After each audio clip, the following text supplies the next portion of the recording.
And now, next up is Patricia Hanlon, who is a coffee-fueled dreamer with a zest for laughter, love and life.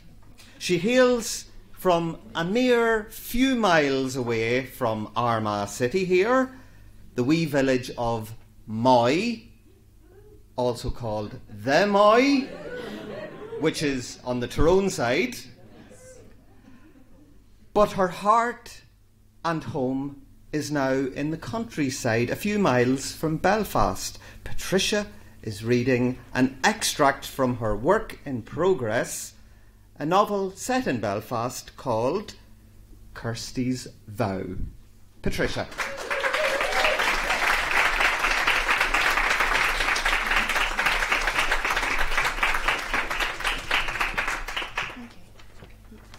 Hello, I'm really nervous. I've never done this before. This is a book that is set in Belfast in 2002, but it could really be any time. It's about the lives, loves and relationships of 5 women living in Belfast. And I just want to thank my wee supporters for coming tonight. And Malachy O'Doherty, who's here, who I refer to as the man behind the book, but he doesn't let me away with that. He says that's outrageous. But Malachy gave me an awful lot of help with editing the book. So, thank you. Kirsty is really excited about her wedding and looking forward to it. But Ted, her fiancé, is a bit of a lig. I want to talk to you both about my married name. It's been playing on my mind. Kirsty hesitated. I've been thinking about how I like Kirsty Malone. It's always had a great ring to it, hasn't it? Rose turned the volume down on the television and Tommy set down his newspaper. Kate once told me my name was the first thing she liked about me, before she'd even met me. Did you know that? Kirsty crossed and uncrossed her legs. Her parents said nothing, so she went on. So I'm starting to think I'd rather stay Kirsty Malone, or maybe do the double-barrelled thing, you know, Kirsty Hall Malone or Malone Hall. What do you think? Kirsty kicked off her shoes and curled her legs up under her on the chair. Sounds fair enough to me, love. Tommy Malone lifted his newspaper again. Sure, anything goes these days. Thomas, think about what you're saying. Rose lifted her feet off the stool and pushed it away from her with one toe. What's the big deal, Mum? Kirsty got up, lifted the abandoned footstool and brought it to where she sat. She settled herself back in the armchair and propped her feet up. Kirsty, it's preposterous. While Ted isn't exactly the ideal suitor I'd have chosen for my daughter, the Halls are a well-respected family. You can't snub them. I wouldn't be snubbing anyone. Kirsty looked at the television. The cookery programme was about to start.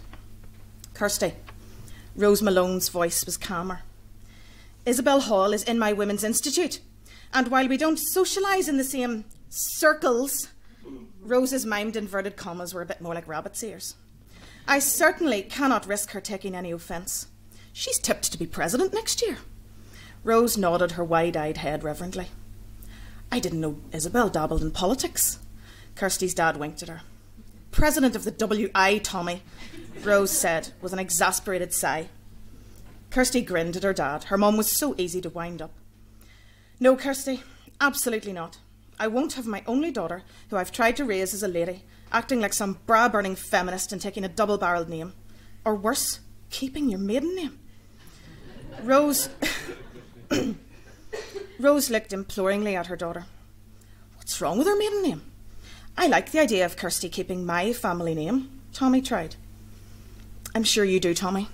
I'm sure you do. Rose stood up. I'm going to watch that cookery programme in the kitchen, in peace. Kirsty, please drop the idea, for my sake.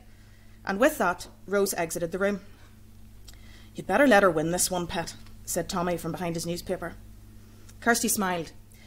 She wasn't particularly close to her dad. He was a man of few words, but sometimes he could say more in one sentence than her mum could say in one day.